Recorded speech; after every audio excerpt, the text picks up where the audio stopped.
Avec nous aujourd'hui, Soufiane Djilali, président de Jil Jadid, et Saleh Debbouz, président de la Ligue algérienne pour la défense des droits de l'homme. Soufiane Djilali, merci d'avoir accepté notre invitation. Grand plaisir, c'est Jamal. Merci beaucoup. Alors, Soufiane Djilali, vous confirmez cette information que l'UJTA et la bande des quatre vont organiser une contre-manifestation?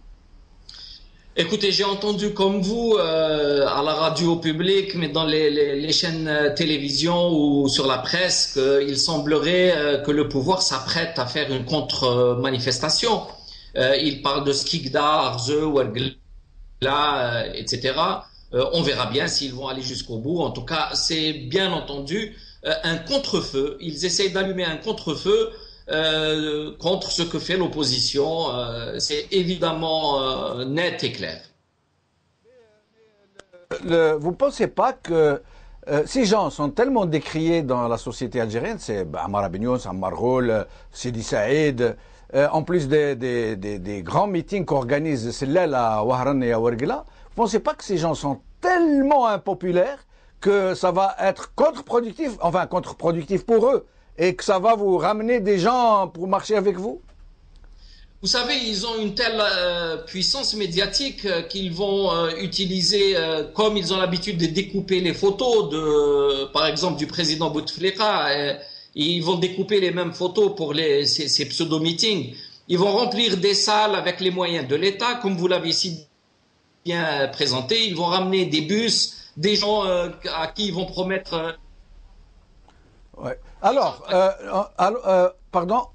Soufiane Djilali, on apprend que Ben Ghabrit, la ministre de l'Éducation, a décidé d'organiser des examens, toutes sortes d'examens, depuis le primaire, secondaire, fin secondaire, pour le 24 février. Des examens sont organisés pour la même journée. Est-ce pour dissuader les jeunes adolescents de rejoindre éventuellement les manifestations? C'est ça, en réalité, le pouvoir a très peur, donc il essaye d'organiser avec les moyens de l'État des contre-manifestations pour montrer à la télévision et faire semblant que le 24 février est fêté dans les grandes festivités et en symbiose avec le pouvoir, mais en même temps, ils utiliseront tous les moyens pour bloquer l'afflux de citoyens vers les lieux publics où se dérouleront ces sit-ins ou ces rassemblements. Donc, bien entendu, parmi les manœuvres, ils essayent de retenir les élèves des lycéens, en tout cas. Ils essayeront de retenir les travailleurs, les fonctionnaires. Et puis, on s'attend à une armada de policiers en tenue pour réprimer à tout va. On s'imagine bien que mardi, toute la capitale en particulier, mais les grandes villes, vont être bouclés de mille et une façons. Je pense qu'ils ont l'expérience, ils ont l'habitude pour cela et ils ne vont pas laisser passer cette occasion-là pour démontrer leur force. Est-ce que le régime vous a envoyé des signaux pour vous dire attention, n'allez pas à ces manifestations, attention, si vous le faites, vous allez nous trouver devant vous? Ah oui, les signaux sont là. Vous savez que la semaine passée, on devait réunir au sein de la CLTD, on devait faire une conférence thématique dans une salle fermée, dans un hôtel.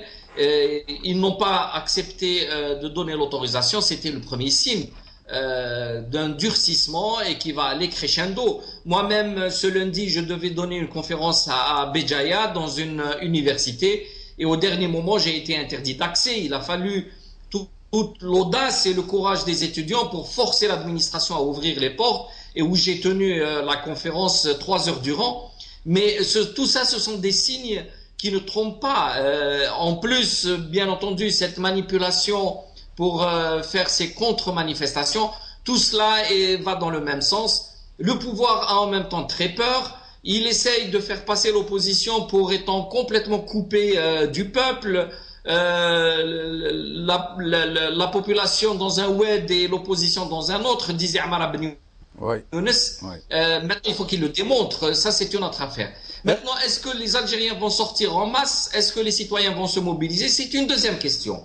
Soufiane Djilali, ce régime a réussi la gageure de faire de nous, non pas nous qui étions un peuple, il a réussi à faire de nous des individus forcenés, chacun pour soi et chacun chez soi, à un point où plus personne, y compris l'élite, y compris l'intelligentsia, comme on dit, ne voit que le régime va nous conduire à la catastrophe, que l'Algérie risque de mourir. Plus personne ne voit ça. Les gens s'occupent de leurs petites... Vous pensez que cet appel que vous lancez, vous et les gens qui sont avec vous, vous pensez que cet appel peut réveiller les gens, peut leur faire croire que c'est une question de vie ou de mort pour ce pays, pour la nation? Quand vous dites que plus personne ne voit que le pays est entraîné vers la catastrophe, je pense qu'il faut un peu nuancer. Beaucoup d'Algériens sont très inquiets pour l'avenir et peut-être que cette inquiétude et même pratiquement une panique chez certains les paralyse, les empêche de bouger.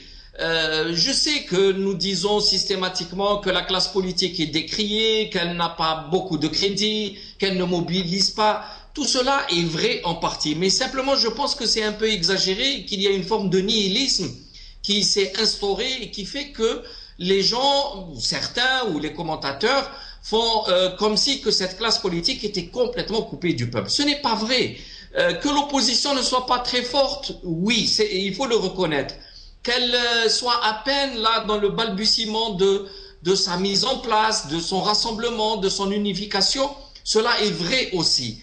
Mais en même temps, vous savez, les Algériens ne sont pas stupides. Ils sont au contraire intelligents et contrairement à ce qu'on pense, ils sont très politisés. Ils suivent les faits et gestes de chacun. Ils ne veulent pas s'engager pour le moment parce qu'ils ne veulent pas se faire avoir, parce qu'ils ont été trop de fois trahis, parce qu'ils veulent être rassurés, mais en même temps parce qu'ils ont peur de dérapage. Ils ont vécu des années 90 épouvantables de sang et de feu et ils n'ont pas envie que ça se reproduise et ils ont raison. Ils voient également comment dans les pays voisins, certains pays voisins en tout cas sont dans une situation dramatique. Donc de tout ça, les Algériens sont conscients, mais en même temps, ils veulent le changement. Ils aspirent à ce changement-là, mais ils savent que comme un cancer, si vous voulez le soigner trop brutalement, vous pouvez tuer la personne qui en est atteinte. Et il faut savoir y aller. Le chirurgien doit faire la différence entre la partie malade, pathologique, et le reste du corps qu'il ne faut pas tuer. C'est un peu ça, c'est très difficile pour l'opposition, pour les citoyens, pour tous ceux qui souhaitent le changement. Mais sachez tout de même que les gens sont très conscients et on s'attend à ce que ce mardi 24 février, il y ait un frémissement, un début de réaction, que les gens reviennent vers un peu ce champ politique qui protège les intérêts de la nation. Donc je ne suis pas si pessimiste, oui. même si en volume, il est évident que personne ne peut mobiliser beaucoup de monde à la fois. Alors, il faut comprendre, il faut essayer de suivre, il faut être patient. Une vraie opposition, ça se construit, ça ne se décrète pas. On ne peut pas venir comme ça et au bout de quelques mois dire suivez-moi, je suis le guide. Ça ne peut pas se faire. Il faut prouver le long dans la durée que nous voyons juste que mais justement à propos cette opposition est d'abord et avant tout nationaliste. Justement, Soufiane Djellali, à propos de mobilisation, vous avez eu le mérite de lancer cet appel, vous et vos amis politiques, l'opposition, appelons-la comme ça. Mais encore, est-ce que en plus d'avoir lancé l'appel, vous vous êtes investi sur le terrain? Et si oui, qu'est-ce que vous avez fait au juste? Est-ce que vous pouvez nous dire?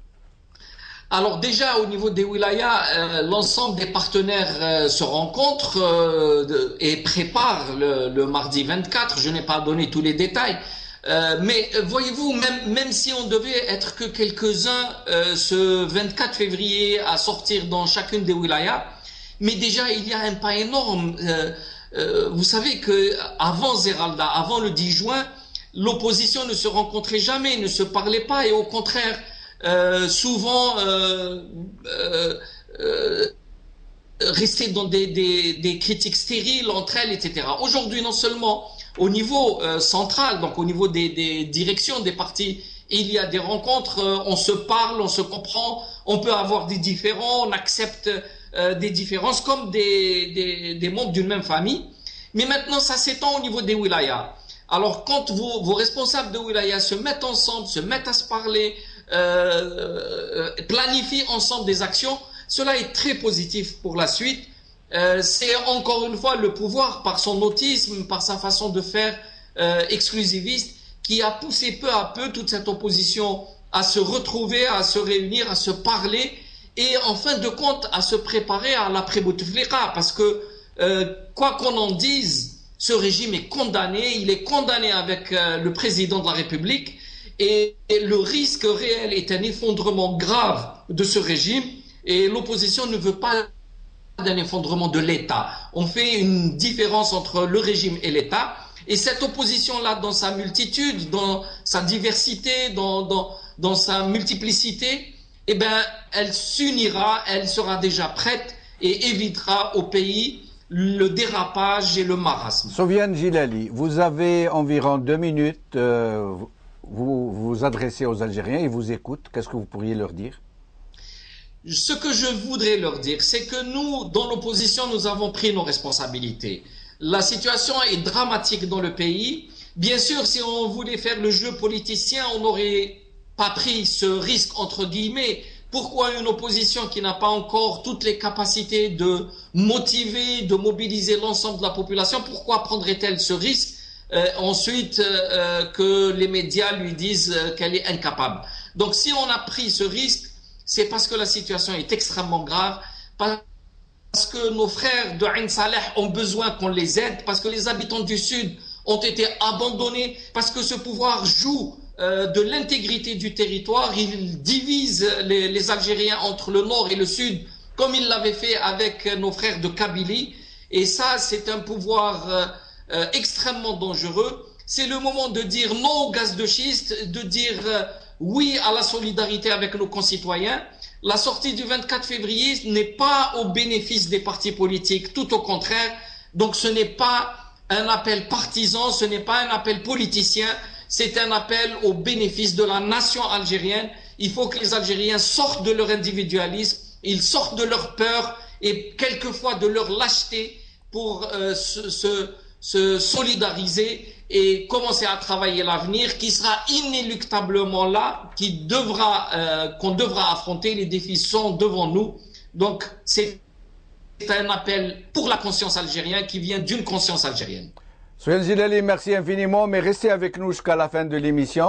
Maître Dabbouz, même chose, vous vous adressez aux Algériens, qu'est-ce que vous pourriez leur dire à ce sujet? Alors, premièrement, le 24 février, c'est le commencement du travail, on va dire, de terrain du groupe qui est formé de partis politiques et de certaines associations de la société civile et quelques personnalités. Si c'est la deuxième étape, je dis aux Algériens, nous sortons le 24, nous avons appelé et nous allons sortir le 24 février pour dire non à l'exploitation et à l'exploration du gaz de schiste en solidarité avec des citoyens d'Ain Saleh qui mènent un combat pour tous les Algériens, mais aussi pour dire que non à la Hogara. Nous avons des citoyens emprisonnés à l'Rouad qui sont en grève de la faim. Khencha a été hospitalisé hier soir. Leur état de santé est en train de se dégrader parce qu'ils ont été jugés d'une façon injuste. En leur refusant un droit élémentaire qui est le droit à l'expression. Pour ces deux raisons, la Ligue appelle le peuple algérien à sortir et à exprimer son rejet d'un système politique qui instrumentalise les services de sécurité et l'institution de la justice pour réprimer les citoyens. Je lance aussi un appel aux policiers et aux magistrats qui ont prêté un serment pour respecter la loi à avoir de l'honneur et à respecter la loi et à ne pas agir en dehors de la légalité en obéissant à des instructions. quel que soit le nombre de citoyens qui va sortir le 24 février pour soutenir le combat des habitants, des citoyens d'Ain Saleh et des incarcérés de l'Ouest, symboliquement parce qu'il y a beaucoup d'Algériens qui sont dans les prisons d'une façon injuste, quel que soit le nombre de citoyens, l'histoire retiendra qu'il y a eu ce jour-là des Algériens libres qui ont voulu exprimer leur soutien à des causes justes, mais elle retiendra aussi qu'il y a d'autres qui sont manipulés, des Baltagia et un système politique qui essaye de résister pour continuer son œuvre de destruction de la société. Et donc, le futur donnera raison à celui qui a raison. Merci, Maître Debbouze, en espérant vous revoir bientôt. Merci, Soufiane Djilali. Je tiens à rappeler à nos téléspectateurs que le Magharibia se tiendra aux côtés de l'opposition pour faire contrepoids, puisque le régime va mettre tout son poids aux côtés de l'UJTA et de la bande des 4 qui vont l'accompagner et de tous ceux que la survie du régime intéresse au premier point, qui ont besoin que ce régime persiste, parce qu'ils sont de l'autre côté de la barricade. Nous donc affirmons notre solidarité avec l'opposition, nous affirmons notre solidarité avec nos compatriotes d'Ain Saleh et du Sahara, et nous couvrirons cet événement d'ici jusqu'au 24 et même après le 24. Salam alaikum, qawala khair, salama.